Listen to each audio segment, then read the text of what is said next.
Agora, professora Eliana, em relação à resistência, você poderia explicar para os leigos em geral essa questão das características e diferenças de resistência anaeróbica e resistência aeróbica? Sim, a resistência aeróbica é quando nós temos uma capacidade de execução de tarefa operacional, de execução de trabalho de esforço físico por um grande período de tempo. Então, ela é devagar, compassada, rítmica e ela se mantém por um longo período de tempo. E a pessoa, ela vai desenvolvendo isso, e a capacidade física cardiopulmonar, cardiovascular dela, vai ampliando e vai potencializando cada vez mais a ampliação e a conquista dessa resistência. Essa é a aeróbica. Então, a pessoa ela tem a condição de fazer um esforço físico por um grande período de tempo. O que é a anaeróbica? A anaeróbica, ela é quando a pessoa utiliza, num mínimo de tempo, com muita intensidade, muita velocidade, a capacidade dessa resistência. Então, a pessoa ela pode resolver situações executivas, operacionais, por um curto período de tempo. E ela consegue eficácia nisso. Só que nós, pessoas comuns, não precisamos dessa resistência anaeróbica. Só no caso dos atletas que vão desenvolver alta performance é que vão precisar desse tipo de resistência. E ainda a gente poderia dizer assim, nem todos, são mais as pessoas que têm, assim, praticam modalidades esportivas que requerem muita rapidez, que nem o corredor de 100 metros, o atleta da natação que vai ter que atravessar a piscina e vai fazer 50 metros, vai fazer 100 metros. Então, eles precisam dessa capacidade anaeróbica. Depois a gente também, eu tenho certeza que vai acontecer a pergunta e a gente vai explicar o que é, né, esse processo da fisiologia do aeróbico e do anaeróbico, tá bem? É uma pergunta que eu ia fazer exatamente nesse sentido. De acordo com a idade, a pessoa precisa de mais exercício anaeróbico ou aeróbico, né? De acordo com quando vai ficando mais velha, a princípio parece que diminui o aeróbico, né? Desde pequenos, nós precisamos, né, de desenvolver o potencial aeróbico. O anaeróbico nós pouco precisamos para o nosso cotidiano.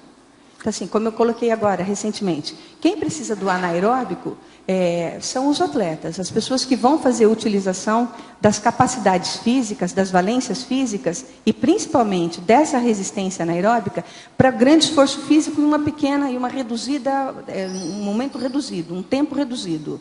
Tá bem? Agora, em qualquer faixa etária, tá? E principalmente na adultidade, para a pessoa aí de terceira e quarta idade, inclusive, o melhor são os trabalhos aeróbicos, que vai aumentar a capacidade dela de oxigenação celular, de oxigenação sanguínea, que vai dar para ela uma potencialidade maior para ela poder ter mais saúde e, consecutivamente, ter menos problemas com as doenças. Inclusive, até na questão da resiliência, os exercícios aeróbicos, eles vão ampliando e vão potencializando a capacidade de autorregeneração celular. Isso favorece a pessoa a não adoecer com facilidade, porque ela fica mais desintoxicada. O metabolismo funciona melhor. A sudorese, na transpiração, a gente elimina toxinas. No processo metabólico também, no momento de urina e defecção, a gente também consegue ali eliminar todas as toxinas dos alimentos que nós ingerimos. Os exercícios aeróbicos, eles favorecem uma maior capacidade de todo esse processo metabólico estar em dia, facilitando, assim, essa recomposição celular, que é a questão da resiliência do próprio corpo que a gente quer colocar aqui. Tá bem? Certo. Quando está frio, eu substituo a caminhada por uma plataforma vibratória. Você conhece? Conheço, sim. Uhum. Faz o mesmo efeito, porque dizem que é a mesma coisa. Não é aeróbica, ela trabalha tonificação muscular, a plataforma vibratória. Porque a hora que você sobe nela, aquela vibração que ela tem, né, ela vai fazendo com que haja toda uma tonificação muscular sem a necessidade de você ter que fazer musculação. Ela é ótima para trabalhar essa tonificação, melhorar toda a capacidade das articulações muscular, todo o processo dos tendões, né, que a inserção dos tendões no processo ósseo, né? Então, nós temos os músculos e dos músculos os filamentos dos tendões que são inseridos na parte óssea, né? Então, quando a gente faz a plataforma vibratória, você fortalece todo esse processo, tanto dos tendões quanto da musculatura, e quanto dá aí uma fortalecida, uma ajuda também na capacidade das articulações. A caminhada. Ela é boa também. deve ser feita sim. Ajuda e também é positiva, só que ela não é aeróbica. Tá? A aeróbica é quando você aumenta a sua frequência cardíaca. Lembra que a gente falou, ó, se você tem batimentos cardíacos em repouso, seus batimentos cardíacos são aí entre 80 e 75, né, de batimentos minuto, para você ter melhora da sua capacidade aeróbica, você tem que aumentar essa frequência de batimentos cardíacos. Conforme você vai fazendo esforço físico, há uma tendência dessa frequência cardíaca ir aumentando no minuto, até você chegar naquilo que nós colocamos anteriormente, aos seus 65% de batimentos minuto.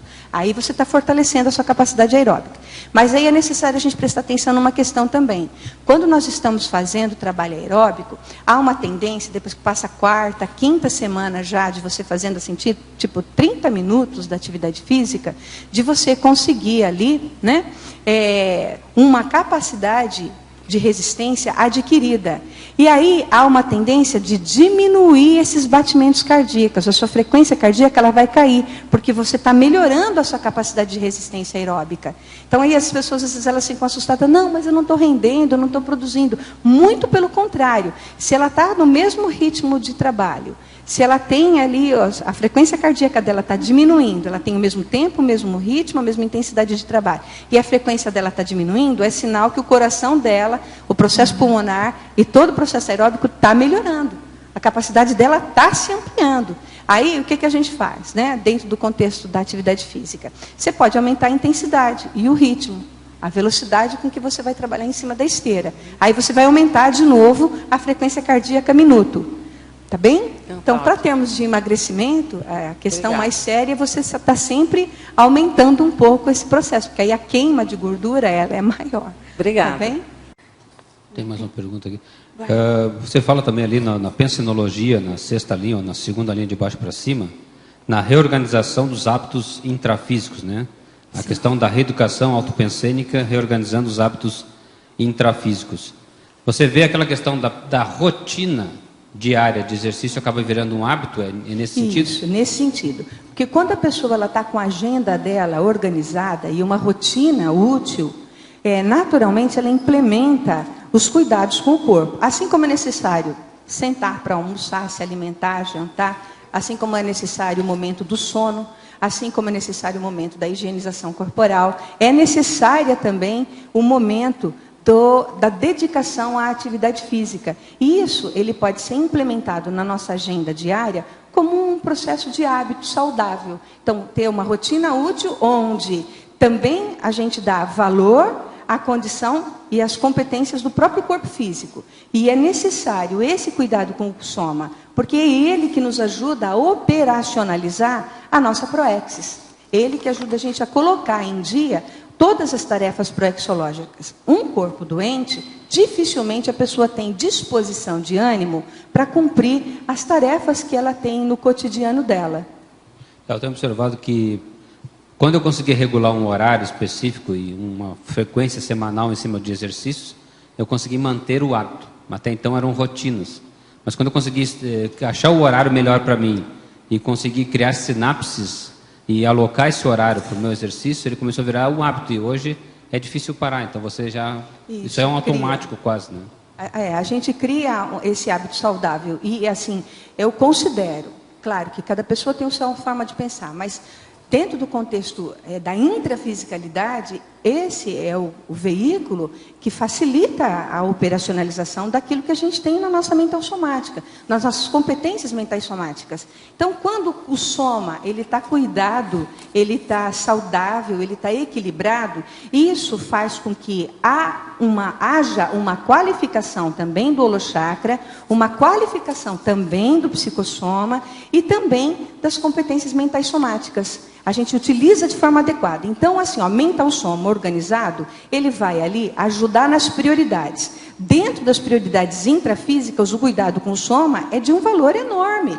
Embora muitas pessoas, assim, eu considero que a mental somática é o carro-chefe. A mental somática, a desenvoltura da mental somática, ela é o carro-chefe de todo o nosso processo de desempenho proexológico. Só que ele precisa dos demais veículos, porque senão ele não consegue organizar as tarefas do cotidiano. E para a gente manter o soma, o máximo de período de tempo possível, vivo, em bom estado e se recuperando de forma saudável e potencializando as tarefas físicas, intrafísicas, é necessário que o mental soma dê a ele essa sequência de ordens dentro da prioridade da rotina útil. Se a gente desvaloriza esse item dentro da rotina útil, certamente vai chegar lá pelos 60, 70 anos de idade, assim, nós já temos por natureza humana as comorbidades acontecendo. Elas já, depois de 60 anos, a gente sabe que aí pelo menos 3, 4 comorbidades elas aparecem. Então, se nós queremos com que essas comorbidades elas sejam melhores tratadas por nós e nós a dominemos, é necessário que, com o máximo de antecedência possível, os cuidados com o soma sejam realmente validados e praticados. Tem pessoas que caem a ficha quando ela já tem 40 anos de idade. Só que ela passou a adolescência e a juventude dela todinha sedentária, se alimentando mal, comendo hambúrguer, Coca-Cola. E aí ela acorda, 40 anos de idade. O lastro físico, o lastro genético dela já está intoxicado, já está complexo, já ficou com algum tipo de situação de dificuldade de regeneração quando ela já acordou. Ótimo, ela vai fazer atividade física, já vai melhorar muito. Já vai, assim, impulsionar ela a realmente a melhorar demais a saúde dela. Mas ela já tem um histórico que ela deixou para trás e que ela deixou passar. Então, quanto antes a gente começa com a rotina de hábitos saudáveis, implementando a atividade física e o não sedentarismo, zero sedentarismo, mais fácil fica para a hora que aparecer as comorbidades você conseguir essa resiliência, você conseguir com que realmente haja com uma certa rapidez, uma certa qualificação até, a recuperação daquilo que você vai fazer com o teu soma, ou daquilo que o seu soma está passando. Então, é importante, a qualquer momento da vida da pessoa, ela acordar para a saída do sedentarismo. Em qualquer idade que ela acordar para isso e ela trabalhar com a atividade física, vai ajudar, vai beneficiar e vai aumentar as competências físicas, as competências somáticas. Mas se ela tem lucidez desde o início da vida, ela ter esses hábitos saudáveis implementados na rotina dela, já vai facilitar. É que a gente não tem isso nas famílias da gente, né? Qual é o pai e a mãe que fala da importância do estudo, da importância de trabalhar com a mental somática, da importância de praticar atividade física? As famílias vão vivendo no bojo da sua cultura, da sua mesologia. E esses hábitos todos, quando eles são implementados desde muito cedo, a pessoa posterga o momento da morte biológica, né? E aí, assim, ela consegue manter a durabilidade do soma com produtividade e qualificação. Por exemplo, nós temos o professor Valdo, de 81 anos de idade, que tem, na verdade, brilhantismo dentro das competências de execução de tarefas.